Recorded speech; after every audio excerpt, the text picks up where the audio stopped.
As a confidant and coach to business leaders, I know a lot of people who are rich and miserable, and those on the opposite side of the spectrum. So let's pull it all together, shall we? We'll explore the intersection between wealth and joy. We'll look at the psychology, spirituality, and practicality of money, plus some of the things that make up a truly lucrative lifestyle. I'm your host, Mindie Kniss, and this is the Lucra Life. All right. This is the last 2 chapters of The Game of Life and How to Play It by Florence Scovel Shinn. Chapter 9, Perfect Self-Expression or Divine Design. No wind can drive my bark astray, nor change the tide of destiny. There is for each man perfect self-expression. There is a place which he is to fill and no one else can fill. Something which he is to do, which no one else can do. It is his destiny. This achievement is held, a perfect idea in divine mind, awaiting man's recognition. As the imaging faculty is the creative faculty, it is necessary for man to see the idea before it can manifest. So man's highest demand is for the divine design of his life. I call that heart path, but we're talking about the same thing.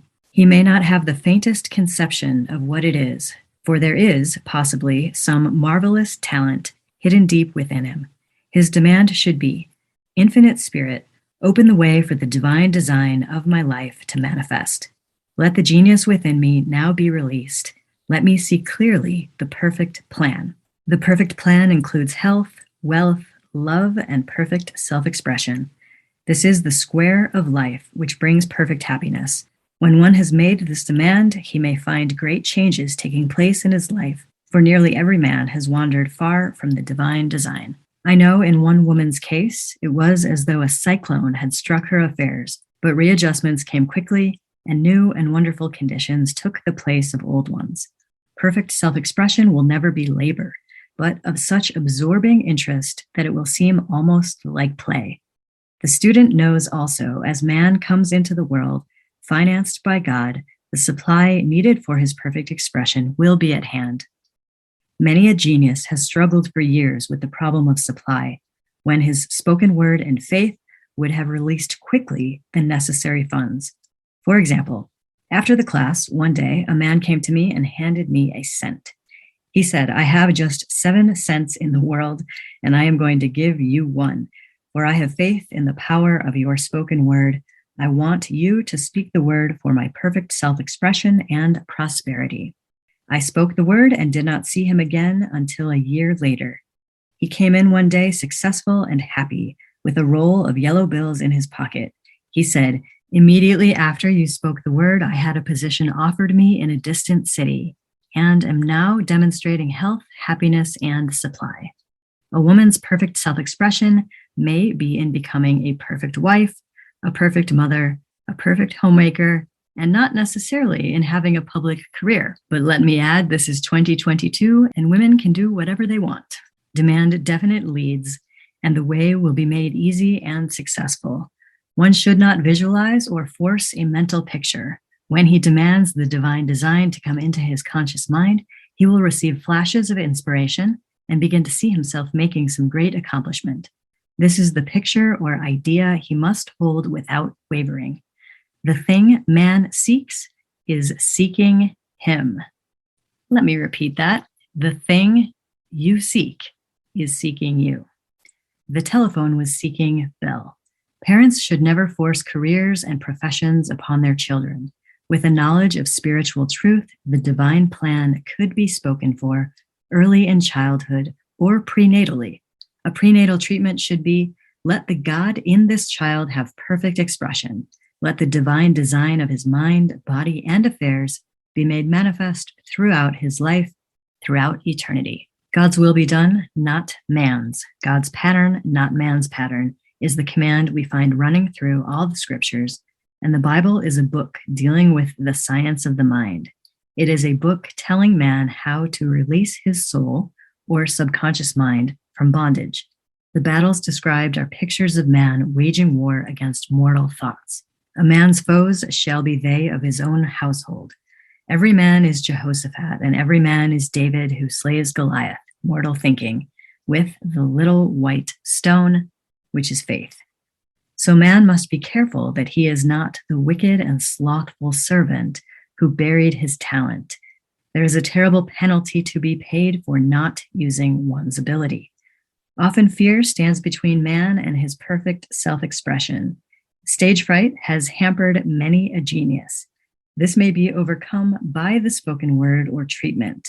The individual then loses all self-consciousness and feels simply that he is a channel for infinite intelligence to express itself through. He is under direct inspiration, fearless and confident, for he feels that it is the Father within him who does the work. A young boy came often to my class with his mother. He asked me to speak the word for his coming examinations at school. I told him to make the statement, "I am one with infinite intelligence. I know everything I should know on this subject." He had an excellent knowledge of history, but was not sure of his arithmetic. I saw him afterwards, and he said, "I spoke the word for my arithmetic and passed with the highest honors. But I thought I could depend on myself for history and got a very poor mark." Man often receives a setback when he is too sure of himself, which means he is trusting to his personality and not the Father within. Another one of my students gave me an example of this. She took an extended trip abroad one summer, visiting many countries, where she was ignorant of the languages. She was calling for guidance and protection every minute, and her affairs went smoothly and miraculously. Her luggage was never delayed nor lost. Accommodations were always ready for her at the best hotels, and she had perfect service wherever she went. She returned to New York. Knowing the language, she felt God was no longer necessary, so looked after her affairs in an ordinary manner. Everything went wrong. Her trunks delayed amid inharmony and confusion. The student must form the habit of practicing the presence of God every minute. In all thy ways, acknowledge him. Nothing is too small or too great.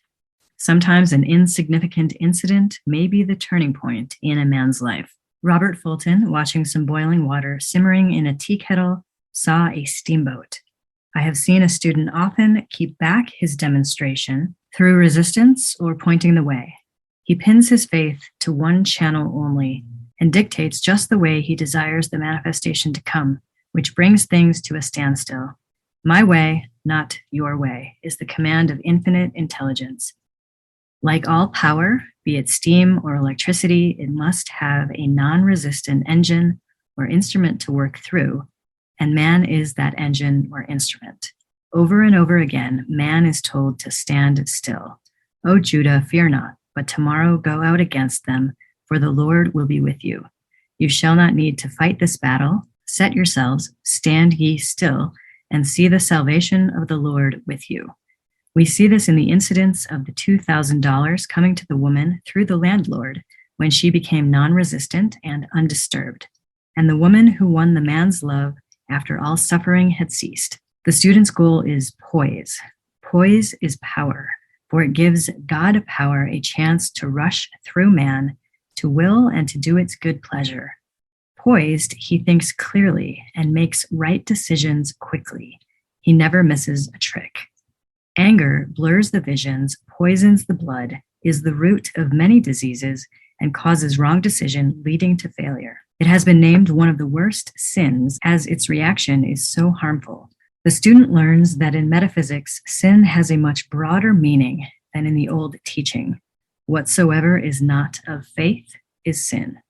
He finds that fear and worry are deadly sins. They are inverted faith, and through distorted mental pictures bring to pass the thing he fears. His work is to drive out these enemies from the subconscious mind. When man is fearless, he is finished. Maeterlinck says that man is God afraid. So as we read in the previous chapters, man can only vanquish fear by walking up to the thing he is afraid of.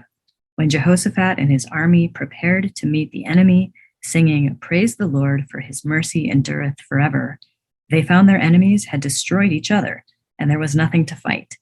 For example, a woman asked a friend to deliver a message to another friend. The woman feared to give the message as the reasoning mind said, "Don't get mixed up in this affair. Don't give that message." She was troubled in spirit, for she had given her promise.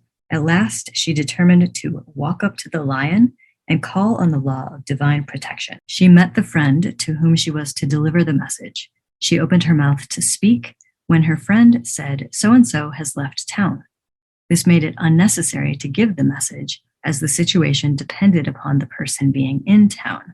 As she was willing to do it, she was not obliged to. As she did not fear, the situation vanished. The student often delays his demonstration through a belief in incompletion. He should make this statement: in divine mind, there is only completion. Therefore, my demonstration is completed. My perfect work, my perfect home, my perfect health. Whatever he demands are perfect ideas registered in divine mind and must manifest under grace in a perfect way. He gives thanks he has already received on the invisible and makes active preparation for receiving on the visible. One of my students was in need of a financial demonstration. She came to me and asked why it was not completed. I replied, "Perhaps you are in the habit of leaving things unfinished, and the subconscious has gotten into the habit of not completing. As the without, so the within." She said, "You are right. I often begin things and never finish them. I'll go home and finish something I commenced weeks ago, and I know it will be symbolic of my demonstration." So she sewed assiduously, and the article was soon completed. Shortly after, the money came in a most curious manner. Her husband was paid his salary twice that month. He told the people of their mistake, and they sent word to keep it. When man asks, believing, he must receive, for God creates his own channels. I have been sometimes asked, suppose one has several talents. How is he to know which one to choose? Demand to be shown definitely. Say, Infinite Spirit, give me a definite lead. Reveal to me my perfect self-expression. Show me which talent I am to make use of now. I have known people to suddenly enter a new line of work and be fully equipped with little or no training. So make the statement, I am fully equipped for the divine plan of my life, and be fearless in grasping opportunities. Some people are cheerful givers, but bad receivers. They refuse gifts through pride or some negative reason, thereby blocking their channels, and invariably find themselves eventually with little or nothing. For example, a woman who had given away a great deal of money had a gift offered her of several $1,000s. She refused to take it, saying she did not need it. Shortly after that, her finances were tied up, and she found herself in debt for that amount. Man should receive gracefully the bread returning to him upon the water. Freely ye have given, freely ye shall receive. There is always the perfect balance of giving and receiving. And though man should give without thinking of returns, he violates law if he does not accept the returns which come to him. For all gifts are from God, man being merely the channel.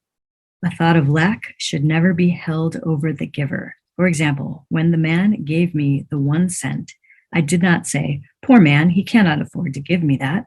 I saw him rich and prosperous with his supply pouring in. It was this thought which brought it. If one had been a bad receiver, he must become a good one and take even a postage stamp if it is given him, and open up his channels for receiving. The Lord loveth a cheerful receiver as well as a cheerful giver. I have often been asked why one man is born rich and healthy and another poor and sick. Where there is an effect, there is always a cause. There is no such thing as chance. This question is answered through the law of reincarnation. Man goes through many births and deaths until he knows the truth which sets him free. He is drawn back to the earth plane through unsatisfied desire to pay his karmic debts or to fulfill his destiny. The man born rich and healthy has had pictures in his subconscious mind, in his past life, of health and riches, and the poor and sick man of disease and poverty. Man manifests on any plane the sum total of his subconscious beliefs. However, birth and death are man-made laws, for the wages of sin is death, the atomic fall in consciousness through the beliefs in 2 powers. The real man, spiritual man, is birthless and deathless. He never was born and has never died. As he was in the beginning, he is now and ever shall be. So through the truth, man is set free from the law of karma, sin, and death, and manifests the man made in his image and likeness. Man's freedom comes through fulfilling his destiny, bringing into manifestation the divine design of his life. His Lord will say unto him, Well done, thou good and faithful servant. Thou hast been faithful over a few things. I will make thee ruler over many things, death itself. Enter thou into the joy of thy Lord, eternal life. Chapter 10. Denials and Affirmations. Thou shalt also decree a thing, and it shall be established unto thee. All the good that is to be made manifest in man's life is already an accomplished fact in divine mind. It is released through man's recognition or spoken word, so he must be careful to decree that only the divine idea be made manifest, for often he decrees through his idle words failure or misfortune. It is therefore of the utmost importance to word one's demands correctly, as stated in a previous chapter. If one desires a home, friend, position, or any other good thing, make the demand for the divine selection. For example, Infinite Spirit, open the way for my right home, my right friend, my right position. I give thanks it now manifests under grace in a perfect way. The latter part of the statement is most important. For example, I knew a woman who demanded $1,000. Her daughter was injured and they received $1,000 indemnity. So it did not come in a perfect way. The demand should have been worded in this way. Infinite Spirit, I give thanks that the $1,000, which is mine by divine right, is now released and reaches me under grace in a perfect way. As one grows in a financial consciousness, he should demand that the enormous sums of money, which are his by divine right, reach him under grace in perfect ways. It is impossible for man to release more than he thinks is possible, for one is bound by the limited expectancies of the subconscious. He must enlarge his expectancies in order to receive in a larger way. Man so often limits himself in his demands. For example, a student made the demand for $600 by a certain date. He did receive it, but heard afterwards that he came very near receiving $1,000, but he was given just $600 as the result of his spoken word. They limited the Holy One of Israel. Wealth is a matter of consciousness. The French have a legend giving an example of this. A poor man was walking along a road when he met a traveler who stopped him and said, My good friend, I see you are poor. Take this gold nugget, sell it, and you will be rich all your days. The man was overjoyed at his good fortune and took the nugget home. He immediately found work and became so prosperous that he did not sell the nugget. Years passed and he became a very rich man. One day he met a poor man on the road. He stopped him and said, My good friend, I will give you this gold nugget, which if you sell, will make you rich for life. The mendicant took the nugget, had it valued, and found it was only brass. So we see the first man became rich through feeling rich, thinking the nugget was gold. Every man has within himself a gold nugget. It is his consciousness of gold, of opulence, which brings riches into his life. In making his demands, man begins at his journey's end. That is, he declares he has already received. Before ye call, I shall answer. Continually affirming establishes the belief in the subconscious. It would not be necessary to make an affirmation more than once if one had perfect faith. One should not plead or supplicate, but give thanks repeatedly that he has received. The desert shall rejoice and blossom as the rose. This rejoicing, which is yet in the desert state of consciousness, opens the way for release. The Lord's Prayer is in the form of command and demand. Give us this day our daily bread, and forgive us our debts as we forgive our debtors, and ends in praise. For thine is the kingdom, and the power, and the glory forever. Amen. Concerning the works of my hands, command ye me. So prayer is command and demand, praise and thanksgiving. The student's work is in making himself believe that with God all things are possible. This is easy enough to state in the abstract, but a little more difficult when confronted with a problem. For example, it was necessary for a woman to demonstrate a large sum of money within a stated time. She knew she must do something to get a realization, for realization is manifestation, and she demanded a lead. She was walking through a department store when she saw a very beautiful pink enamel paper cutter. She felt the pull towards it. The thought came, I haven't a paper cutter good enough to open letters containing large checks. So she bought the paper cutter, which the reasoning mind would have called an extravagance. When she held it in her hand, she had a flash of a picture of herself opening an envelope containing a large check, and in a few weeks, she received the money. The pink paper cutter was her bridge of active faith. Many stories are told of the power of the subconscious when directed in faith. For example, a man was spending the night in a farmhouse. The windows of the room had been nailed down, and in the middle of the night, he felt suffocated and made his way in the dark to the window. He could not open it, so he smashed the pane with his fist, drew in drafts of fine, fresh air, and had a wonderful night's sleep. The next morning, he found he had smashed the glass of a bookcase, and the window had remained closed during the whole night. He had supplied himself with oxygen simply by his thought of oxygen. When a student starts out to demonstrate, he should never turn back. Let not that man who wavers think that he shall receive anything of the Lord. A colored student, and remember, this was written in 1925, once made this wonderful statement. When I asks the Father for anything, I puts my foot down and I says, Father, I'll take nothing less than I've asked for, but more. So man should never compromise. Having done all, stand. This is sometimes the most difficult time of demonstrating. The temptation comes to give up, to turn back, to compromise. He also serves who only stands and waits. Demonstrations often come at the 11th hour because man then lets go, that is, stops reasoning, and infinite intelligence has a chance to work. Man's dreary desires are answered drearily, and his impatient desires long delayed or violently fulfilled. For example, a woman asked me why it was she was constantly losing or breaking her glasses. We found she often said to herself and others with vexation, I wish I could get rid of my glasses.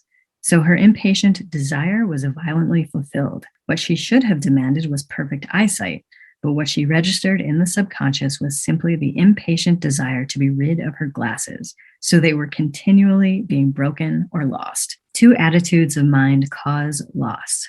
Depreciation, as in the case of the woman who did not appreciate her husband, or fear of loss, which makes a picture of loss in the subconscious. When a student is able to let go of his problem, cast his burden, he will have instantaneous manifestation. For example, a woman was out during a very stormy day and her umbrella was blown inside out. She was about to make a call on some people whom she had never met, and she did not wish to make her first appearance with a dilapidated umbrella. She could not throw it away as it did not belong to her. So in desperation, she exclaimed, "Oh God, you take charge of this umbrella. I don't know what to do."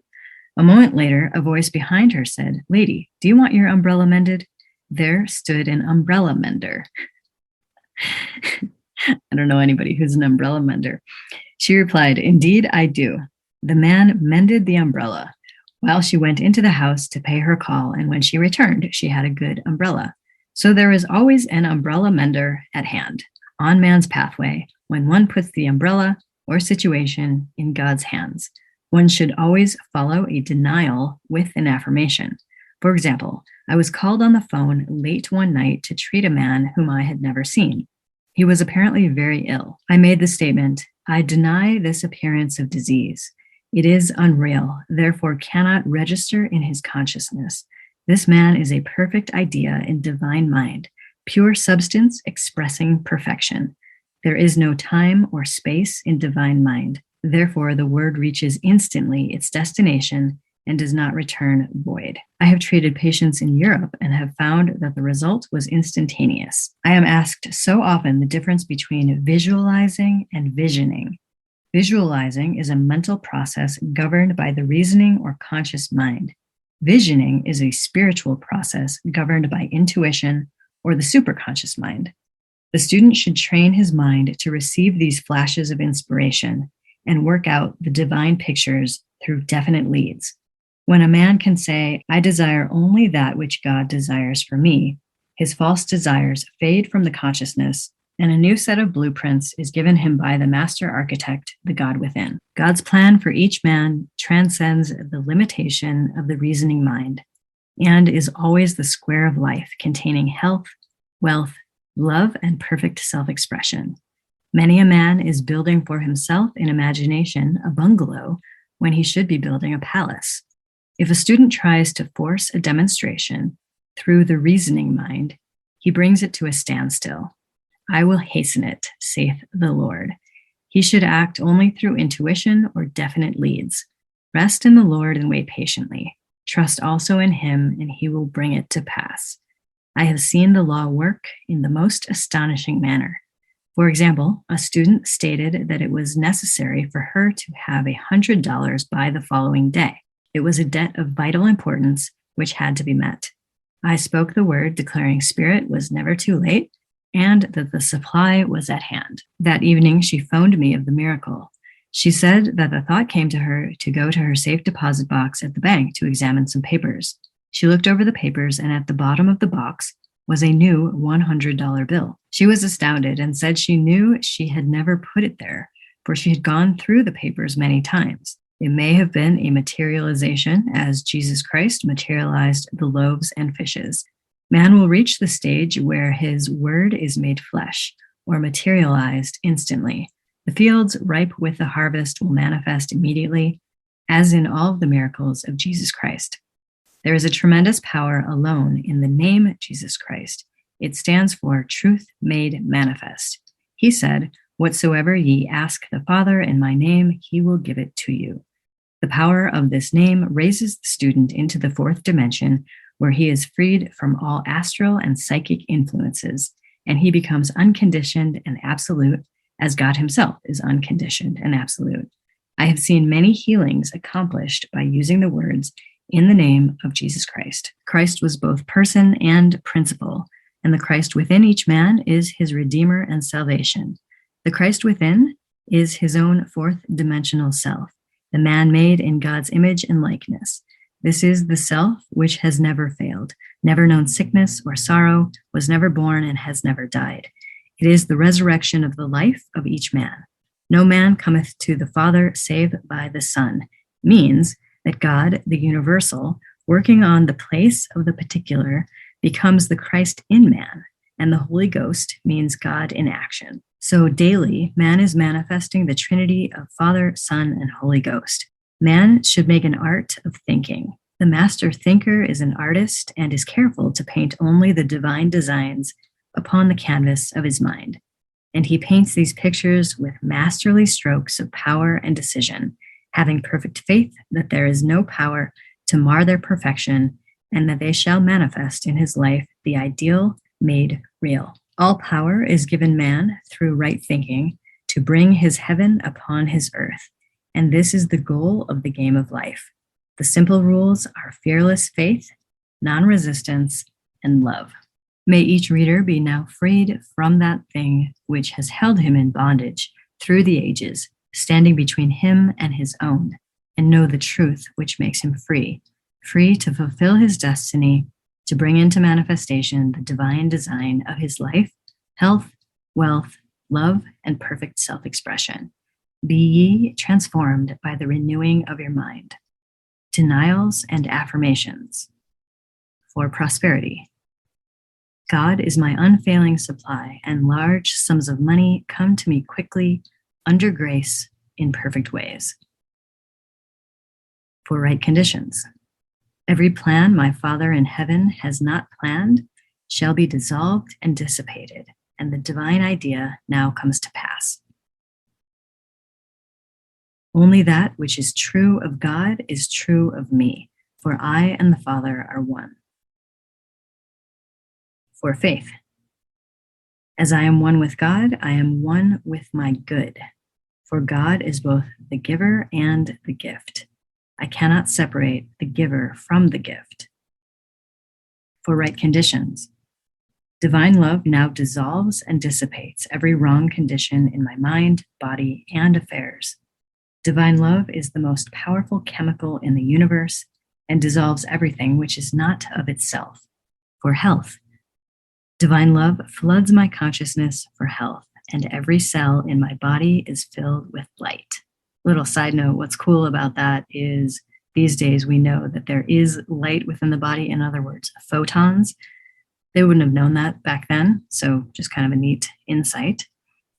For the eyesight, my eyes are God's eyes. I see with the eyes of spirit. I see clearly the open way. There are no obstacles on my pathway. I see clearly the perfect plan.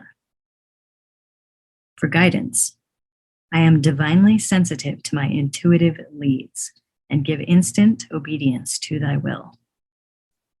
For the hearing, my ears are God's ears. I hear with the ears of spirit. I am non-resistant and am willing to be led. I hear glad tidings of great joy. For right work, I have a perfect work in a perfect way.